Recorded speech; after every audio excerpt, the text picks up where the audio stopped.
এবার দেখে নিচ্ছি সিকন এক ঝলকে।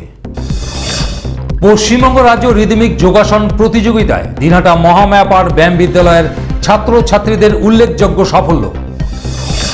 কোচবিহার কলাবাগান উচ্চ বিদ্যালয়ের সুবর্ণ জয়ন্তী বর্ষ উপলক্ষে চলছে সাংস্কৃতিক অনুষ্ঠান। শুভেচ্ছা জানিয়ে চিঠি পাঠালেন রাজ্যের মুখ্যমন্ত্রী মমতা বন্দ্যোপাধ্যায়। কাজের স্বীকৃতি হিসেবে সংবর্ধিত হলেন কোচবিহার শহরের রাজাবদ্ধ ও মতিলাল জৈন। মুখ্যমন্ত্রীর পাঠানো চিঠি ও উপহার পৌঁছে দেওয়া হলো তাদের। দিনহাটা পৌর এলাকায় পথশ্রী প্রকল্পের কাজের সূচনা হলো শনিবার। এই কাজের শুভ সূচনা করেন রাজ্যের মন্ত্রী উদয়ন গুহ।